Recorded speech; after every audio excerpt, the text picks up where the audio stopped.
দুধের মধ্যে শুধু একটি গোপন জিনিস দিয়ে 10 মিনিটেই তৈরি করে নাও এরকম দোকানের মতো মিষ্টি দই, আর যেটা কিনা তোমরা যে কোনো বাটিতেই কিন্তু যে কোনো ধরনের পাত্রেই আজকের এই মিষ্টি দইটা তৈরি করে নিতে পারবে। আর প্রত্যেকে কিন্তু আমার আজকের এই রেসিপিটা ফলো করলে সবারই কিন্তু মিষ্টি দই একদম দোকানের মতোই পারফেক্ট হবে।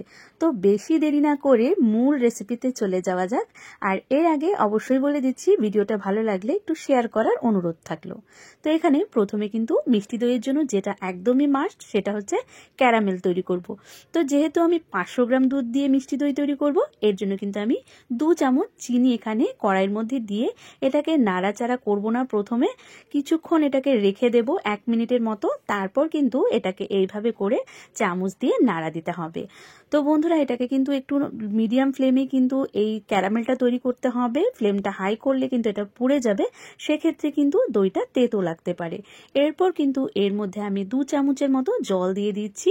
চিনিটা গলে গেলে আর এই ধরনের কালার আসলে 2 চামচ জল দিয়ে একটু নাড়াচাড়া করে গ্যাসের ফ্লেমটা বন্ধ করে এটাকে পাশে রেখে দিচ্ছি।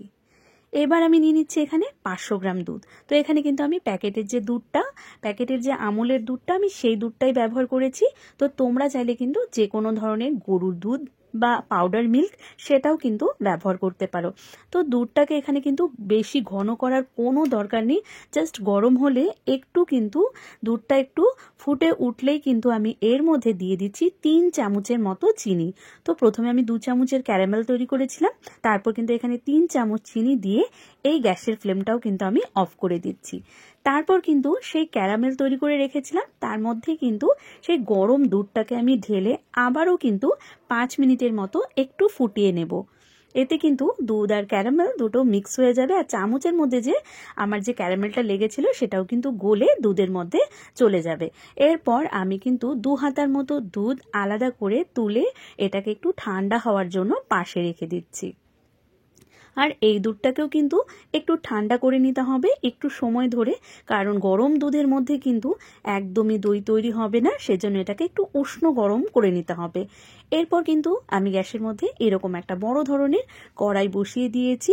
তারপর কিন্তু এর মধ্যে রেখে দিচ্ছি আমি একটা নেট, আর এর মধ্যে এই যে নেটটা আমি ব্যবহার করছি। তো তোমাদের কাছে যদি নেট না থাকে তাহলে তোমরা কিন্তু এখানে যে কোনো ধরনের থালা বা ফুটো থালা যেটাই তোমাদের কাছে আছে সেটাই কিন্তু তোমরা ব্যবহার করবে। এরপর আমি এখানে ছোট একটা কাপের 1 কাপ জল দিয়ে এটাকে একদম লো ফ্লেমে গরম হতে দিচ্ছি। আর আরেকটা জিনিস, যেটা মিষ্টি দই বানানোর জন্য বা যে কোনো দইয়ের জন্যই কিন্তু অবশ্যই টক দই প্রয়োজন। তাই এখানে আমি টক দই নিয়েছিলাম 3 চামচের মতো, সেটাকে কিন্তু আমি অনেকক্ষণ ধরে জল ঝরতে রেখে দিয়েছি, কারণ জল থাকলে কিন্তু মিষ্টি দই একদমই ভালো বসবে না, তাই এটা অবশ্যই খেয়াল রাখতে হবে। আর এই দইটা যদি ফ্রিজে থাকে সেটাকে কিন্তু 2-1 ঘন্টা আগেই ফ্রিজ থেকে বের করে নিতে হবে। তারপর এইভাবে করে জল ঝরানো টক দইটাকে আমি খুব ভালো করে ফেটিয়ে নিচ্ছি। আর এর থেকে কিন্তু কিছুটা দই আমি একটু আলাদা করে সরিয়ে রাখছি। এটা কেন রাখছি সেটাও কিন্তু আমি বলে দেব। তো বন্ধুরা, এইভাবে করে কিন্তু দইটাকে ভালো করে একটু ফেটিয়ে নিচ্ছি। এরপর আমি যে ক্যারামেল দেওয়া দুধটাকে জাল দিয়ে রেখেছিলাম তার থেকে কিন্তু কিছুটা দুধ আমি এর মধ্যে নিয়ে নিচ্ছি। তো অল্প খানিকটা দুধ নিয়ে এই দুধের সঙ্গে কিন্তু এই টক দইটাকে খুব ভালো করে মিক্স করে নিতে হবে, যাতে কোনো রকম দানা বা লাম্পস যাতে কিছু না থাকে। তো সেই হিসাবে কিন্তু খুব সুন্দর করে কিন্তু একটু সময় ধরে এটাকে একটু ভালো করে মিক্স করে নিচ্ছি। তো বন্ধুরা, এটা কিন্তু প্রায় আমার মেশানো হয়েই গেছে। তারপর কিন্তু ঠিক এরকম যে একটা ক্রিম ভাব সেটা কিন্তু চলে আসবে। তো এরপর কিন্তু আমরা চলে যাচ্ছি আমাদের নেক্সট প্রসেস। তো আমি যে দুধটা আলাদা করে রেখেছিলাম কিছুটা বাটির মধ্যে, এর মধ্যে আমি যে সিক্রেট জিনিসটা মিক্স করব সেটা হচ্ছে কর্নফ্লোর বা কর্নস্টার্চ। এটা প্রত্যেকের বাড়িতে নিশ্চয়ই অ্যাভেলেবেল থাকে, কারণ প্রত্যেকেই কিন্তু আমরা চিলি চিকেন বা বিভিন্ন ধরনের রেসিপি করে থাকি, এর জন্য কিন্তু এটা অবশ্যই বাড়িতে থাকবে।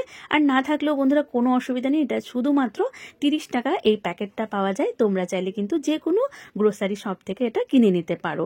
এতে কিন্তু ভীষণ সুন্দরভাবে দই জমবে। তো এখানে আমি 1.5 চামচ কর্নফ্লোর ব্যবহার করেছি।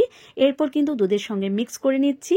আর আমি যে দুধটাকে জাল দিয়ে রেখেছিলাম, এই দুধটা অবশ্যই খেয়াল রাখতে হবে 10 সেকেন্ডের মতো যেন আমি একটা আঙ্গুল চুবিয়ে রাখতে পারি, সেরকম গরমই কিন্তু দুধটা নিতে হবে। একদম ঠান্ডা হলেও চলবে না, আবার গরম হলে কিন্তু ছানা কেটে যাবে, এটা কিন্তু অবশ্যই খেয়াল রাখবে। এরপর দুটো জিনিসই কিন্তু আমি দুধের মধ্যে মিক্স করে দেব।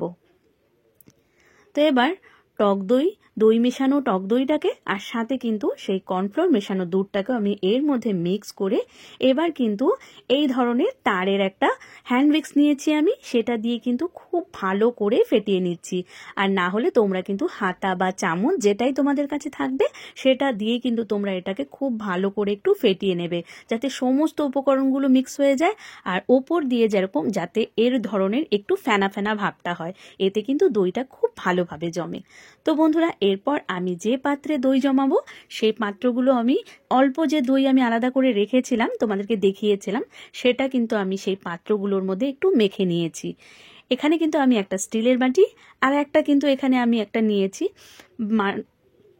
কাপ নিয়েছি, চায়ের কাপ নিয়েছি। আর এই যে বাটিটা, এটা আমি নিয়েছি চিনে মাটির বাটি। এগুলোতে কিন্তু দই খুব ভালো জমে। তাই বন্ধুরা, তোমাদের বাড়িতে যদি দই জমানোর পাতিল না থাকে তাহলে কিন্তু এইভাবে তোমরাও দই জমাতে পারো। তো এবার কিন্তু একটু উপর থেকে ঢেলে দিতে হবে, তাহলে উপরটা একটু ফেনা ফেনা ভাব হয়। এটা কিন্তু দইয়ের এক ধরনের ক্রিম বা সর হিসাবে খেতে কিন্তু দারুণ লাগে। এখন সমস্ত জিনিসগুলো কিন্তু আমার একদম ঢেলে নিয়েছি। এবার এগুলো রেডি হয়ে গেছে। এরপর কিন্তু আমি এই রেডি করা জিনিসগুলো কিন্তু আমি যে গ্যাসের মধ্যে কড়াইটা বসিয়ে রেখেছিলাম তার মধ্যে কিন্তু খুব দ্রুত এগুলোকে রেখে দিতে হবে। তো এই প্রসেসটা একটু তাড়াতাড়ি করতে হবে যাতে দুধটা একদম ঠান্ডা না হয়। তো এখন কিন্তু এগুলোকে আমি এইভাবে করে একটু রেখে দিয়ে একটা ঢাকনা দিয়ে কিন্তু আমি ততক্ষণ পর্যন্ত এটা স্টিম করে নেব যতক্ষণ আমার 1 কাপ জল শুকিয়ে না যায়। তো বন্ধুরা, যখন আমরা বুঝতে পারবো যে 10 থেকে 15 মিনিটের মধ্যে 1 কাপ জলটা আমার শুকিয়ে গেছে, সেই সময় কিন্তু গ্যাসের ফ্লেমটা অফ করে দিতে হবে। আর এটাকে আবারও কিন্তু কিছুক্ষণ একটু ঢাকনা দিয়ে রেখে দিতে হবে যতক্ষণ কড়াইটা ঠান্ডা হয়ে যায়। তারপর কিন্তু আমার দইটা কিন্তু আমি খুলে দেখাচ্ছি, একদম রেডি হয়ে গেছে। দেখো বন্ধুরা, কত সুন্দরভাবে দই জমে গেছে।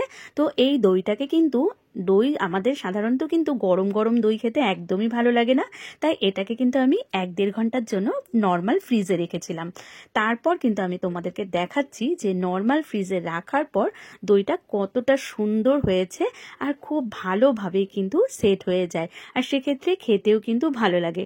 তো আমার এই পর্যায়ে তোমরা যদি চাও খেতে পারো বন্ধুরা। তো ফিরে আসছি আবারও 1.5 ঘন্টা পর। এই যে 1.5 ঘন্টা পর ফ্রিজ থেকে বের করার পর আমার দইটা কিন্তু ঠিক এই ধরনের হয়েছে। আমি কিন্তু পুরোটাই দেখাচ্ছি, দারুণ সুন্দরভাবে সেট হয়ে গেছে। এখন কিন্তু এই যে বাটিটা, সেটাকেও কিন্তু আমি তোমাদেরকে একটু উল্টে দেখাবো যাতে তোমরা বুঝতে পারো যে দইটা কতটা ভালোভাবে সেট হয়েছে।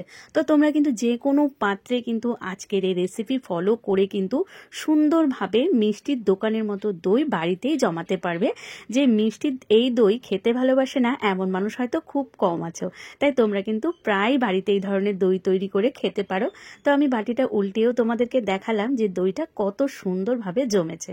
তো যাই হোক বন্ধুরা, এই ছিল আমার আজকের পারফেক্ট মিষ্টি দইয়ের রেসিপি। কেমন লাগলো জানিও, ভালো লাগলে পাশে থেকো।